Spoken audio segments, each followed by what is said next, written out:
May the words of my mouth and the meditations of all our hearts become aligned with your love, O God, our strength, our courage, our freedom, and our vision. Amen.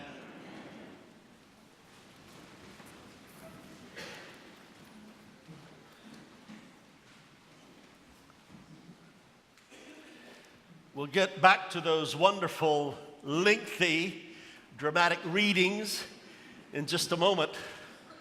But I want to note that the 23rd Psalm is the psalm appointed for today, which our choir will sing while we take communion in a few moments. Those of you familiar with the 23rd Psalm know that it describes the care God, the Good Shepherd, extends to all of us. A central image of that psalm is that our souls can be restored.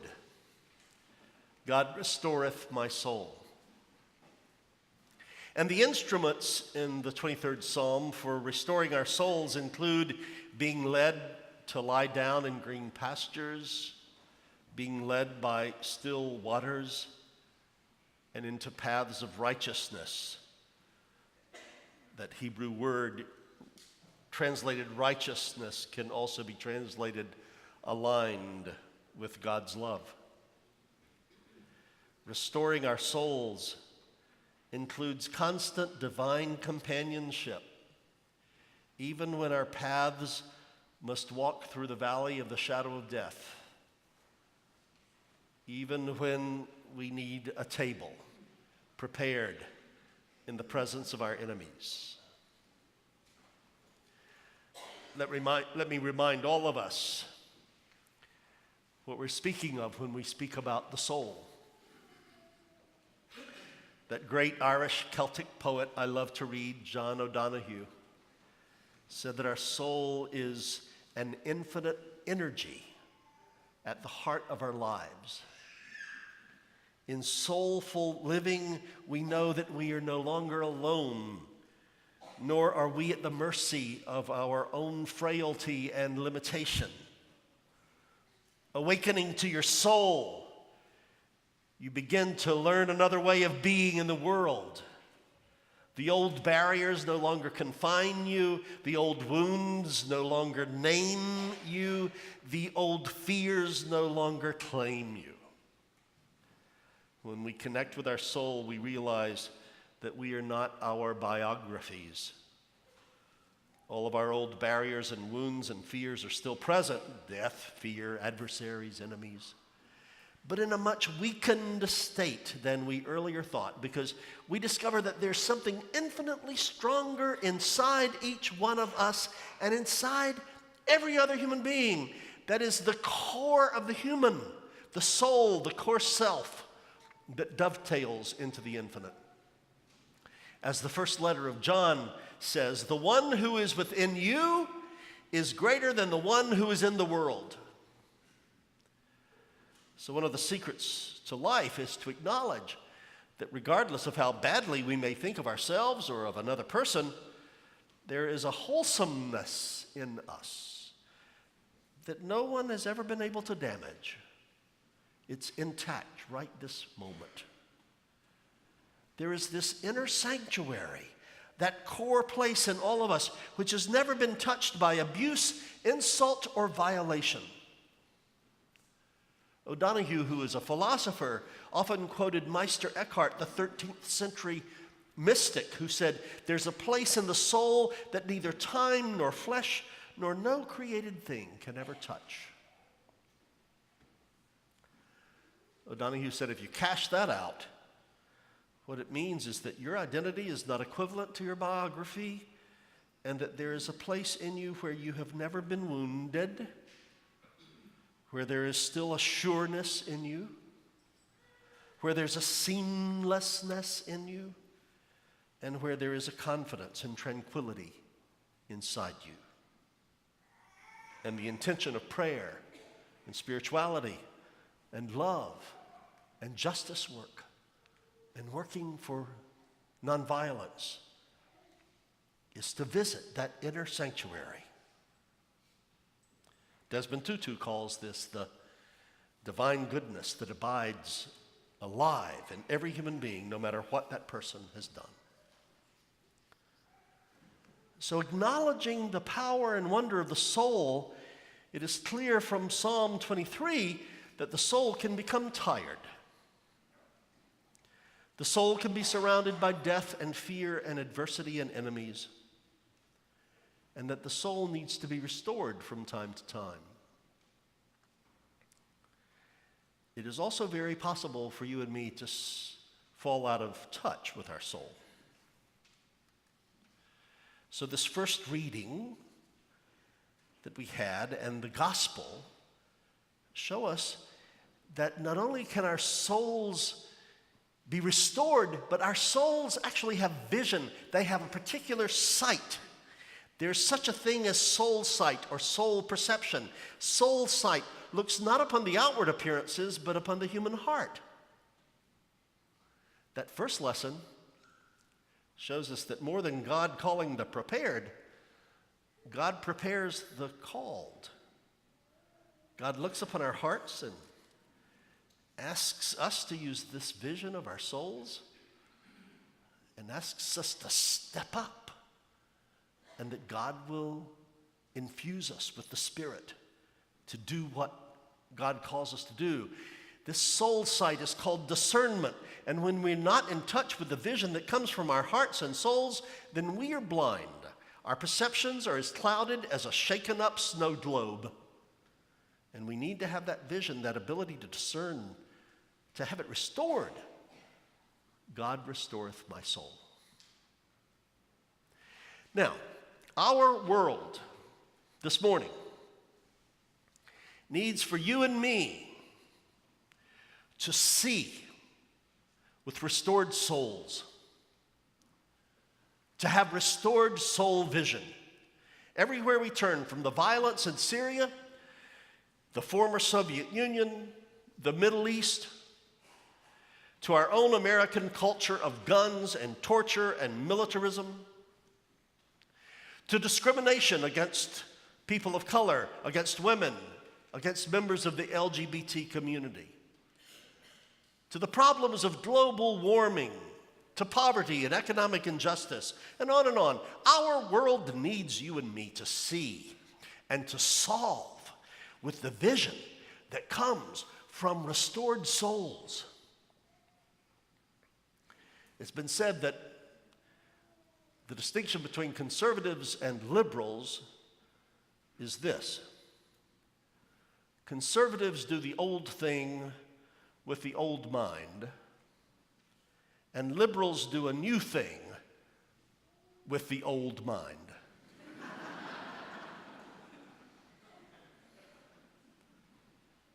But there's a third way, and that is doing the new thing with the new mind.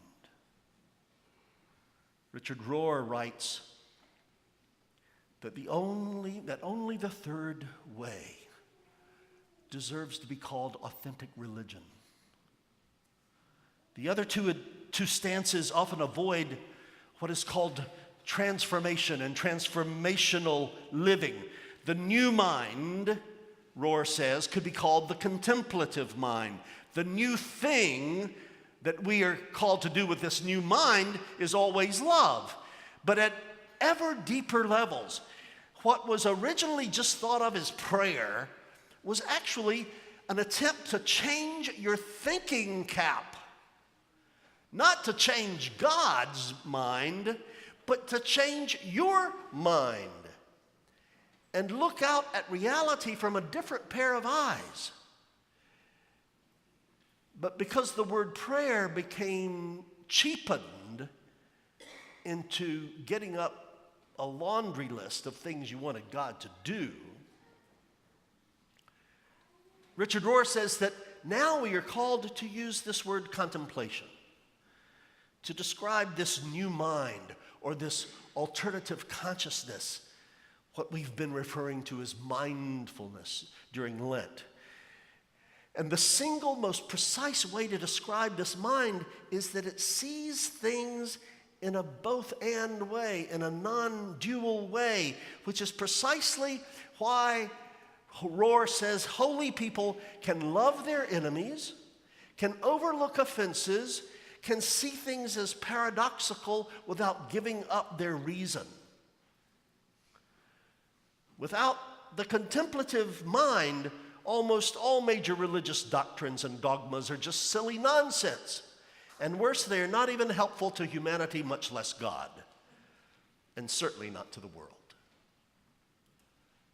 I mean, look at how much print the author of John's Gospel takes up, showing how silly theological argumentation and blaming, shaming, and attacking take up in that story that John Depphouse just read. And how distracting what parades as religious rationalization can be, distracting us from the central message of seeing with a restored soul. That human being who has had his vision given to him says the most important thing in the entire story. Look, dude, I once was blind and now I see.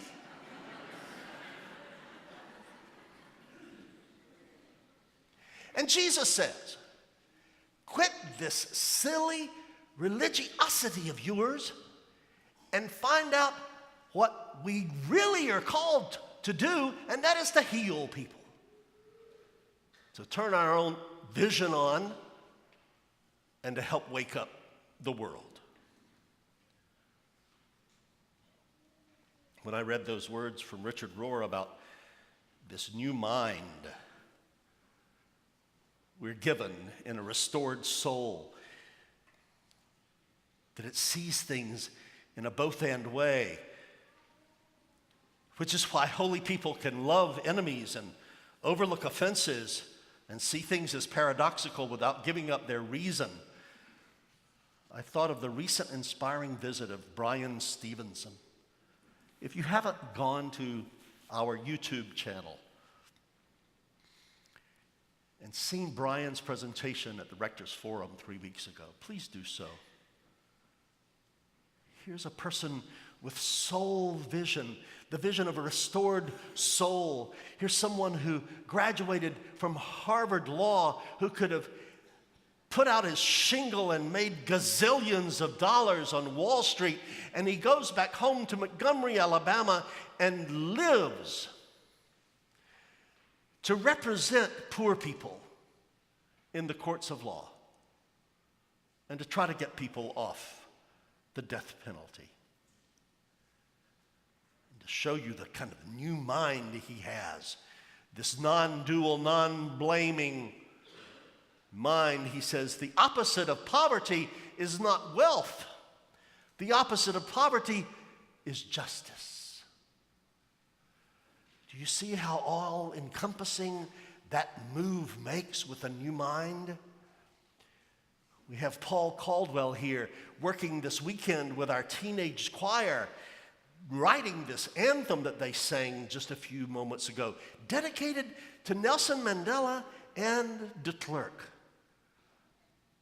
calling us to a new notion of resolution, that we are given a soul vision of a love that transcends boundaries, transcends race, transcends politics, that says we are so bound together that the smallest unit of survival in a climate-changed world, the smallest unit of survival is not the individual, but rather the whole human race. And Cesar Chavez, whom we recognize and honor and revere tomorrow, was of this new mind. He says, our ambitions must be broad enough to include the aspirations and needs of all, for their sakes and for our own. That is the essence of nonviolence, and there is no defeat in nonviolence. My friends, you and I are called to have this new contemplative mind, this new vision of a restored soul, so that things like forgiveness and love and embracing the outsider and surrender to mystery all become possible and even attractive. That is the goal of all religion. It is now in sight. It is here for us to understand. And that is actual union of all into one. Actual union with what is. And what is called God. Yesterday, here on this campus, more than 130 kids and some teachers and parents, students in public school and private school, former gang members, kids who just been released from prison, came together for a first ever anti-bullying summit right here, understanding that we are all one and we have a common enemy, bullying that threatens us all. So let us, in these waning days of Lent, commit ourselves to having restored souls, trusting that will grant us the new vision to do a new thing in a new way. With my own soul rather heavy with grief, I leave this afternoon for my annual 8-day retreat. I enter the embrace of a small community of Roman Catholic nuns outside Philadelphia to pray in silence and to hear and feel God restoring my soul so that I can return for an amazing Holy Week and Easter in which you and I are called to do a new thing with a new mind in this world. To have your soul restored takes community. None of us can do it alone. We need the encouragement and prayer of one another. Pray for me as I pray for you. And we will continue on this road together, fully confident that God will give us the sight, the innovation, the persistence, the will to make this world a human family. Amen.